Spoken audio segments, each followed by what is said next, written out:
What's going on, my dudes and dudettes? Today we're going back in time, back when giant monster movies were the main thing, and today we're going to be taking a look at the horrors of Party Beach.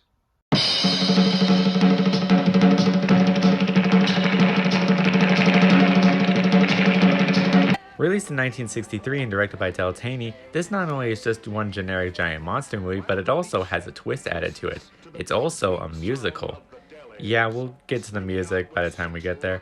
But also, this was a huge deal. At the time, monster movies were just seen as just generic monster movies, but adding music to it, that was kind of a big deal. But no one really remembered this movie until MST3K showed this movie off, and it became kind of a huge deal. It became one of the most top rated episodes of all time, and honestly, it just became a fun cult classic movie. But is it truly a good movie? Well, let's take a look for ourselves and find out. So let's dive into the water and find out if Horrors of Party Beach is truly a good movie, or if it should have been sunk down to the bottom parts of the ocean. The movie starts off where we get to meet our two main characters, Hank Green and Tina, played by John Lloyd and Marilyn Clark, as we get to hear some rock and beach music.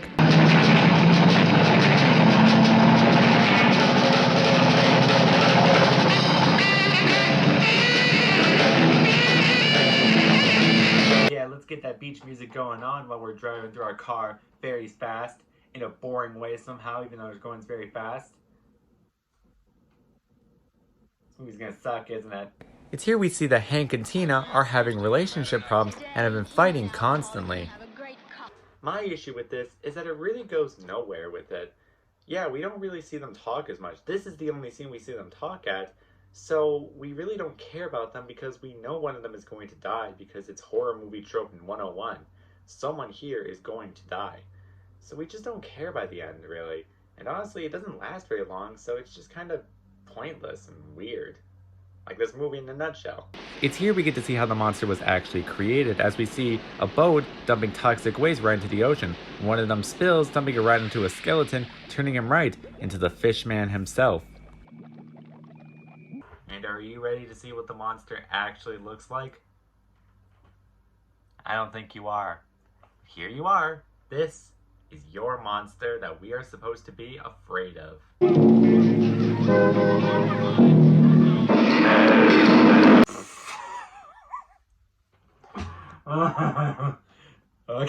Okay, no, show me the actual monster. That can't be it, right? Or is she showing me the other monster?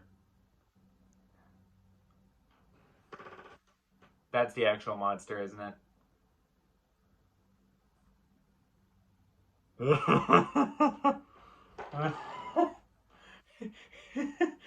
It looks like the Gillman got flattened with a tire. What is that thing? That thing is ridiculous. My goodness. Well, I know I can't get any sillier, right? Turn on the ignition for this expedition. That. What was that? That, my dear viewer, was the Del Airs, a surf rock band from the mid-60s that, well, is all you hear throughout this entire movie. And look, I like surf rock as much as the next guy. I mean, come on, I'm clearly in the surfing mood right now. But the problem with the Del Airs and the problem in this movie is that this scene drags on for a long time. 15 or 20 minutes of the movie is just this band playing and this beach party going on before we actually get to see the monster and our first kill. So, as you can imagine, it gets pretty silly pretty fast. And I'll show you some highlights. I clearly know how dancing works. What am I doing? What am I doing, people? What's going on with me? Help me! I call this move I have a loaded diaper and I'm being controlled by a ventriloquist here. What's happening to us, man? We're losing our minds, apparently. Ah! Goodbye, goodbye. Go away now. Go away, band. Goodbye, goodbye now. So yeah, as you can see, it gets pretty goofy pretty fast. But how are the songs themselves, actually? Honestly, they're not half bad. They're just basic surf rock, but to be quite honest, it's really catchy. A lot of songs are very good. Zombie Stomp, Wiggle Wobble, and my personal favorite, Elaine 7, which is the most popular of the movie because it's played twice, apparently. So, as you can tell, Elaine 7 was definitely really popular, and honestly, It's a really catchy song, and I personally really do love it. After the monster gets risen up from the ocean, it's here we get to meet the titular love interest in the movie, Elaine Gavin, played by a sister of John Loyne, Alice Loyne. Oh no, movie! I know you were a cheap movie, you probably couldn't hire any other actors or actresses, but that's disgusting. Just incest? I know they're like not related in the movie, but they're related in real life, and they like kiss on the lips a lot. That's weird, movie. That's so weird. Anyway, after you're done throwing up from that information, it's here we see that Tina's hitting on another guy, and so Hank comes to intervene, and a fight ensues.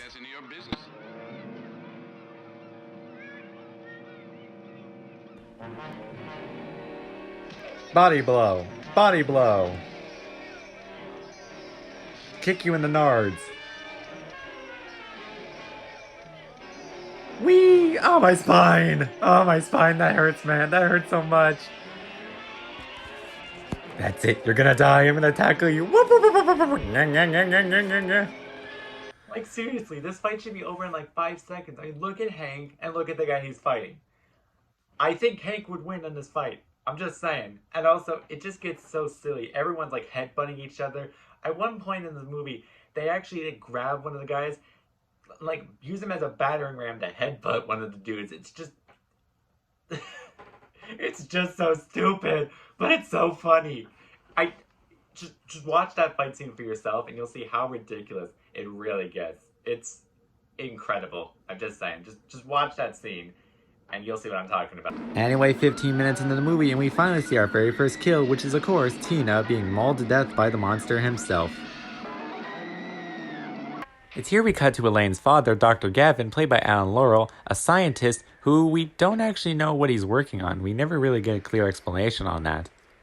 It's here we also get to meet the maid of the family, Eulabelle, played by Eulabelle Moore, a woman who actually believes in the power of voodoo and witches and curses and stuff, and believes that's what's killing all the teenagers.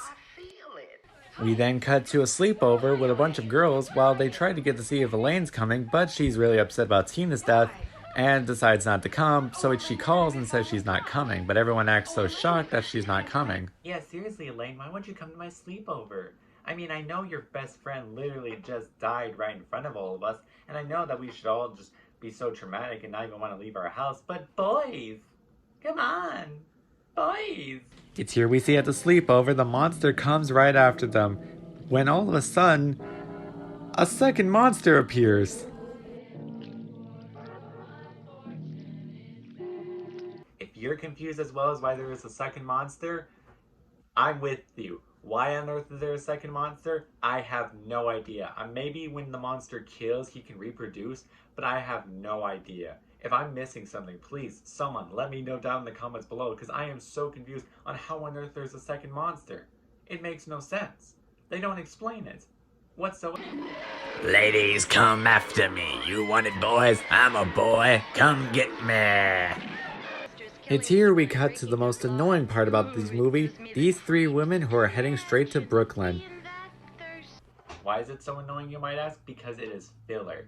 It is basically just a runtime to get us to the feature-length film. But also, that's not the only time this does it. They do it so many times where it's just annoying people being annoying so the monster can go out of the way and kill them. It has nothing to do with the movie, and it's really pointless. And while some parts of it can be kind of funny, just seeing people just going annoyingly stupid, it really is annoying on how pointless it all really is. Also, get used to this new sound now every time the monster's approaching. Sounds like the monster is part of an orchestra. What the heck is that? We then cut to Elaine as Eulabelle has set her up on a date with Hank to help her cheer up after Tina's death. Oh no, what's that music? Oh no, more of the band. Ah, come on. I thought we were done with the Del Airs. No. Seriously, are they the only band that's in this town? What the heck is with the Del Airs in this movie? They're everywhere. That's the only band you ever hear in this entire movie. After someone else gets killed by the monster, they manage to get a piece of it, and they discover that it is also part human, as well as part fish. So in order to kill it, they will need sodium in order to finally kill the monster once and for all. Haha, I'm safe from the monsters, suckers. You can't get me, na na na na na na. We then cut to a random montage of the monsters killing a bunch of people as we see a newscaster, a newspaper kid, and our scientists working on finding a way to get sodium in order to kill this monster once and for all.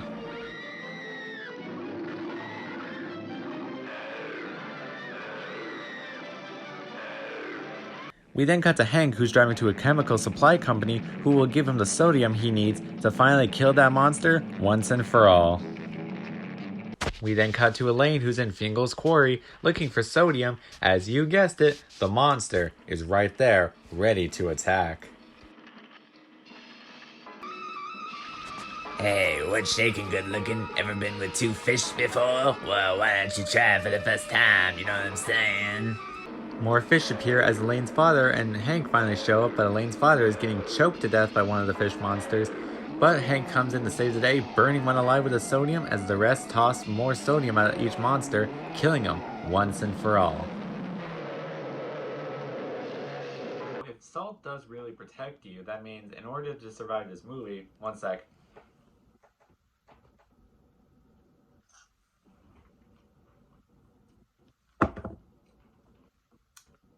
I'm good now. Oh, I'm protected from fish monsters and this movie, so we're all good now. The movie finally ends with Hank visiting Elaine as she's sound asleep and telling her that her father's been burned pretty badly, but that he'll be okay, and they finally embrace and kiss for the very last time in this movie. Well, that was the end of the movie. I guess we have nothing left to talk about now. So that was Horrors of Party. What good is a man? What good is a man? Without a woman. And what good am I if I don't have you? Love me true. Oh, come on. More music by the Delaires? Come on, end already. End. Yeah, for some reason they're using the exact same song that they ended with when Tina died, and they're using the exact same location. Now, my guess is they wanted to record the full song so people can get used to it there, and they just wanted the end credit song, but they also wanted that for Tina's death. That's my guess, but it's still really weird, and it goes on for a long, long time. These credits feel like they never end. Now, despite what it may sound like with this movie, Horrors of Party Beach is honestly, it's so charming that I really do love this movie. Is this movie really stupid? Oh, it's incredibly stupid. There's no denying that whatsoever. I mean, the characters are really stupid, except our main heroes, who are honestly pretty likable. The monster, while looking goofy, has a sort of charm to it, and the songs, as much as I ragged on them in this review, I actually really do like a lot of the songs. But where this movie faults is scenes dragging on and on and on, feeling really stupid and having characters that are incredibly dumb to just get to the point and having the monster kill them. But honestly, the goofy moments really outshine this movie and make for an incredibly fun monster movie. If you've never seen this movie, I highly suggest taking a look at it. You might be pleasantly surprised at what you might find. Yeah, definitely a pleasant surprise. A stupid, cheesy horror movie, but honestly a pretty fun cheesy horror movie. And I definitely can't wait to do more horror movies or even action films for you guys in the future. I've been Movie Talker, and I'll see you guys real